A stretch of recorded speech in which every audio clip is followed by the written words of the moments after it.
Hi guys, I'm Nighrum, welcome back to my YouTube channel. In today's episode, I'm gonna show you my current build of Spiritborn in Diablo 4 Vessel of Hatred DLC. This is my own build that I have created during my Let's Plays of Diablo 4 DLC, which I will link it down below in the description box for you guys. It's also my first video of a build, alright, of a creating of a build. So please do not be harsh on me, okay? Please, guys. So my idea to create this build was to create a very powerful build, very easy to make, alright, but also a very fun and not boring build. So it's a Versalite build which will be powerful from level 1 and you will get actually very powerful at level 20. And you will get like little adjustments and some upgrades in the process later in the game. So we are basically using different spirit guardians. We are using almost every spirit guardian besides the gorilla. So it's very, I think, original, very versalite. And as you see, I'm slaying these enemies really easily. So let's dive in.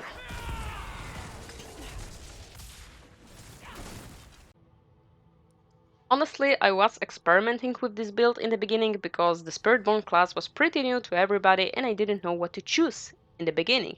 But later on I found some cool skills and passives that were really good to me, to my build, and I felt really comfortable using them. So the basic skill we are using is Thunder Strike. Quickly jump forward with a piercing strike dealing damage.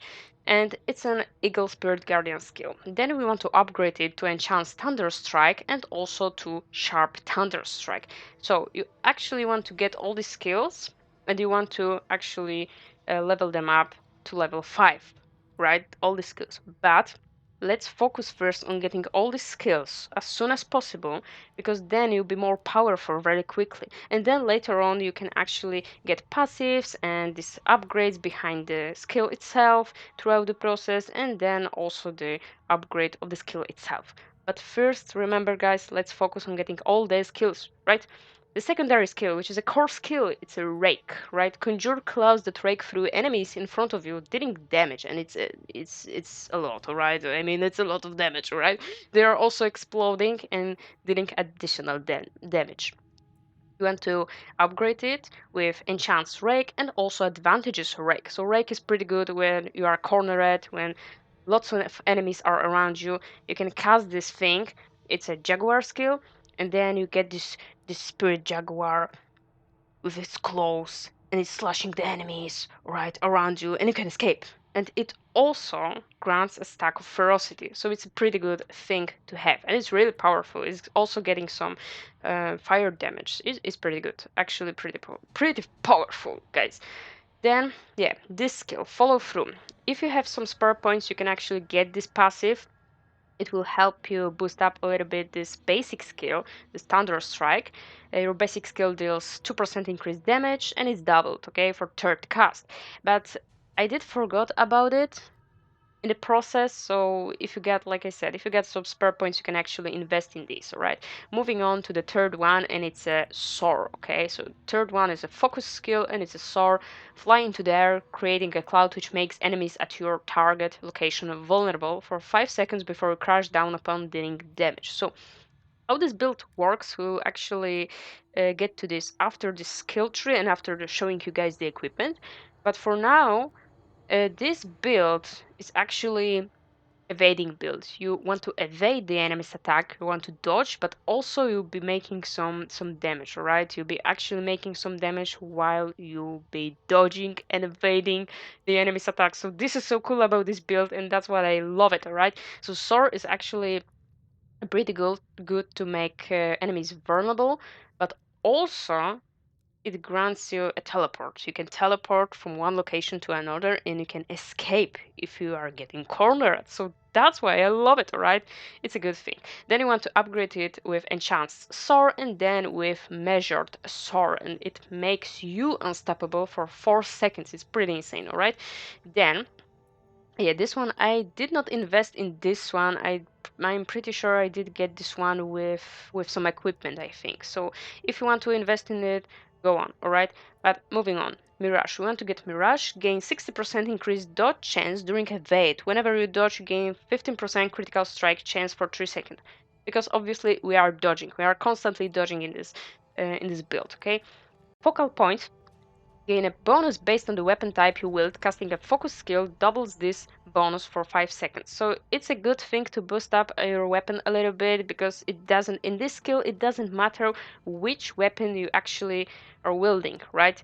If it's a glaive, if it's a quarterstaff, if it's pole arm, it doesn't matter because either way you will get some boost for your weapon, which is pretty nice, I think. Then you will get Apex, you deal 6% increased vulnerable damage, double this bonus versus allied. Yeah, I did not finish it, but if you got some points, you can actually finish it. And diminishment, vulnerable enemies deal 15% less damage to you. So we want to get focused on making enemies vulnerable, and we want to get unstoppable. Yeah. Next, we are moving to defensive skill, which is Scorch. Yeah, defensive skill, Scorch, call forth a wave of insects that bite enemies, fearing and slowing them by 50% for 3 seconds while applying poisoning damage over 6 seconds. This is really good to use in the beginning of a battle because you can scare the enemies and then you have an advantage, you can strike them. Also, if you are surrounded by lots of enemies, you can use this as well and they will be running for their life, which is pretty good idea. So, you want to actually upgrade this to enchant scorch and then to adaptable scorch. We want also some poison resistant and some poison damage, some extra damage. So we get anti-venom, you gain 15% increased poison resistant and your maximum poison resistance is increased by 3%. Then nourishment, your healing is increased by 20%, which is huge. I mean, when I saw this, I thought, whoa, 20%, it's so huge. Whenever you heal, your poisoning damage is increased by 9% for 3 seconds. This is so good.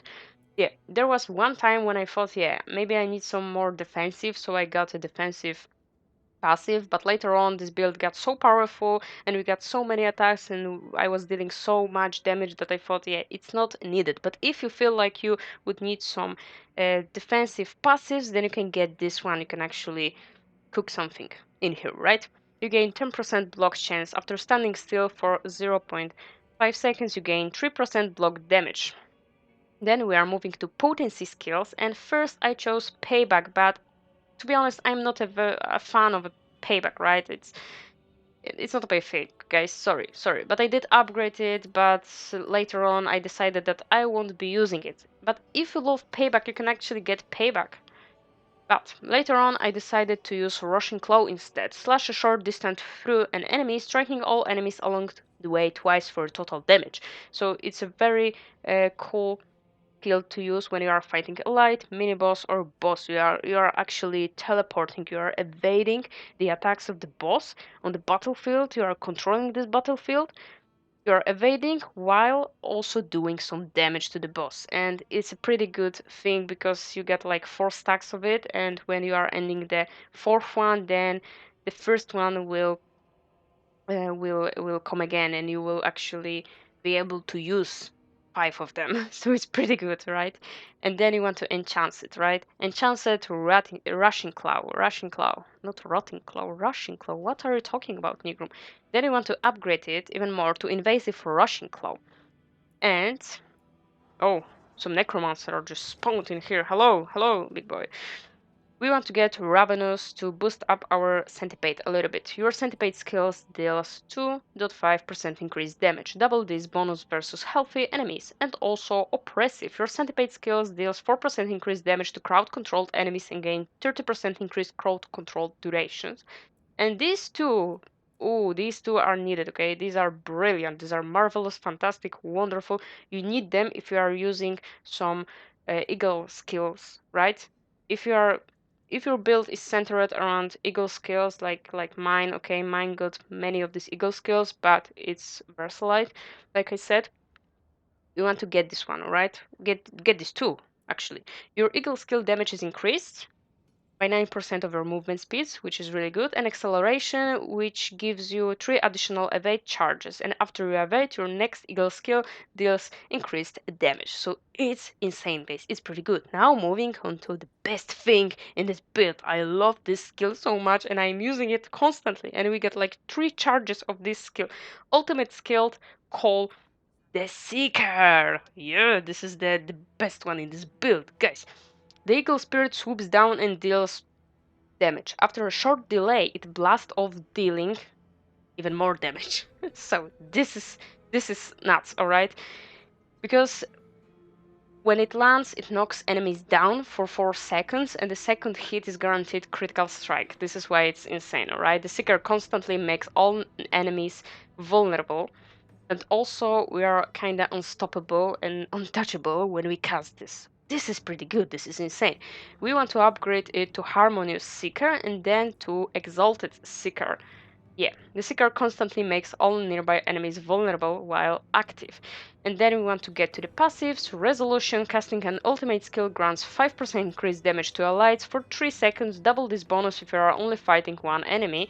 And also Spiritual Attunement, your maximum vigor is increased by 10 while you have an ultimate skill equipped. So it's also a pretty good thing. You can boost it up if you get some more points. Yeah, I was sadly not able to. And Initiative, casting an ultimate skill makes you unstoppable for 4 seconds. Yeah, that's what I told you guys. It's not from the Seeker itself. You have to actually boost this thing a little bit to get this unstoppable effect while casting this skill. And moving on to key passives, the last passive is Vital Strikes. You deal 45% increased damage to vulnerable enemies. After making an enemy vulnerable, your next direct damage dealt to them heals you, generates vigor, and removes the vulnerable effects.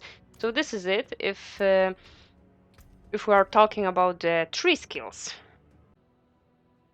So this build is actually based on your movement speed and your dodging speed. You get teleportation, you can evade while attacking, you can knock down the enemies. The enemies are feared because of the centipede skill. You got crowd control, and it's actually in a lot of the skills you got, the enemies are vulnerable, you are unstoppable, and the Jaguar skills are granting you ferocity. Next, moving to the Spirit Hall, which will be accessible to you guys after finishing one of this purple side quests in Geakul called the Sacred Hunt. I made a video about it in my Let's Play, but I will link this video in the description box down below. So this Spirit Hall will grant you an active and also a passive. You have to choose a Guardian, but you don't have to choose the same guardian for your active and your passive skill. Like you see, I got eagle here and here, but you don't have to, okay? You can actually swap the spirits whenever you like, and you can get different spirit guardian for your active and also for your passive skill. Yeah, the reason why I chose eagle for my active, because this is a pretty good active skill, right? So we got 8 storm feathers whenever we evade, and while this whole build is actually based on evading and making damage, doing damage whenever we evade. We are getting these 8 storm feathers and we are doing so much damage, and also the enemies are vulnerable while we are doing this. Now moving to the equipment, as long as it's a legendary, you get these assets, you'll be good, okay? You can put any gem you like, you can put rune words. Unfortunately, I got only one socketable item, so I cannot show you guys with the rune words, but if you get something with 2 sockets, do put the runes, please, do put the runes. So I got here the crowd control and also the enemies which are unstoppable. I am dealing more damage to them. Here I got a magical bubble, which is making me immune. What do we have in here? Critical strike chance, also crowd control. Here we got a barrier, which is summoned. This is pretty good. And here we got stunning the enemies. We have 5 close enemies and we can stun them. So this is pretty good to mix with Rake. And with my weapon, I also get an extra damage over time to enemies for each different crowd control. And also unstoppable enemies or staggered bosses, they take more damage, which is also pretty good. For my amulet, I got lucky hit, so this is about vampiric curse and also vulnerability. I got 2 unique rings and they are basically about vigor. So when you critically strike, you regain vigor, and in this one our maximum vigor is increased by 50%, which is also good. And while we have ferocity, poisoning effects are dealing more damage. So this is also very good with the Scourge. But hear me out, if you get 2 sockets in one item, like in your armor, then please do something like this. If you get Cam, you can cast Evade, And you can actually mix this up with this one, with Cry. Invoke the Spiritborn's Vortex, dealing damage and pulling in enemies. So whenever you are doing an evade, then you will be casting an extra skill. Vortex is a skill that is accessible in the skill tree. You can choose this if you would like to make some changes in this build, but it's a really good idea. I actually had this one, but now I am currently wearing a different equipment, better one than previous one. So yeah, I got only one socket in each one. But if you get two sockets, mix evade with vortex, please. You'll be doing evade and you'll be doing extra damage and casting an extra skill. The Paragon board looks like this. In my case, you can actually get whatever you like. I got a lot of dexterity, some strength, some intelligence, some willpower, and you actually want to get the maximum life, some armor, and some damage to allies. For the glyph, I did choose critical strike damage. I choose this one. For every 5 dexterity purchase within range, you deal plus 2.6% increased critical strike damage. Now let me show you how this build looks in action. We already saw that, but now I will walk this through. So lesser enemies we can actually slay with Thunder Strike and with Rake. Whenever we get trapped, we can get with Evade. And we are casting these Feather Storms, which are really cool, and they are dealing massive amount of damage. For greater enemies, we can actually, teleport, cast our Scourge, cast our Seeker. The Eagle will do everything for us, and now we are moving to the boss, and I will show you how rushing claws are working. So we got Sitting Hive Master, and we can begin with the Scourge. We can do a teleportation like this. Now we are using the rushing claws, we are dealing some damage, and we are dealing some damage while we are evading. And this is it. Actually, we are now on the difficulty level normal, but now I will show you how does it look on Penitent, because it also works on Penitent.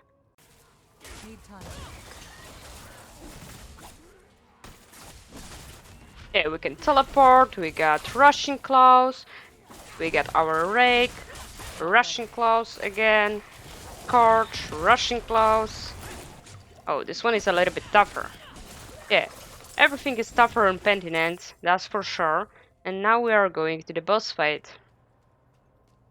Sitting Hive Master, the same one. We are starting with. We can teleport now. We are starting with Scourge, rushing claws, some evades. Yeah, the evades are pretty good. Yeah, now we are loading everything.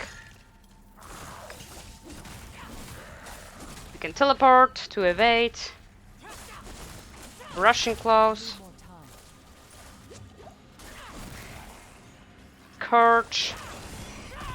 Again, Seeker. Rushing claws, rushing claws.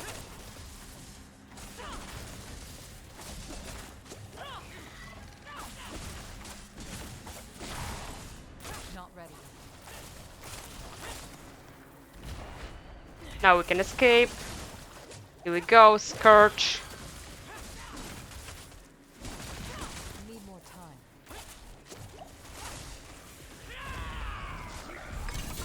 And this was it. So it's pretty fun build and also powerful. As you see, Penitent is a lot harder because it's obviously a higher difficulty. So it is still doable even on Penitent difficulty. I am enjoying this build, I am proud of this build. And like I said, it's my first time doing a video of a build. Guys, really. Let me know down in the comments below if you would try it out, if you would recreate it, maybe we'll do some changes, maybe you would like to modify something. Let me know what in the comments down below, please, because I am curious. I hope you enjoyed this video. Please leave a comment, leave a like, and consider subscribing to my channel. Bye bye, guys.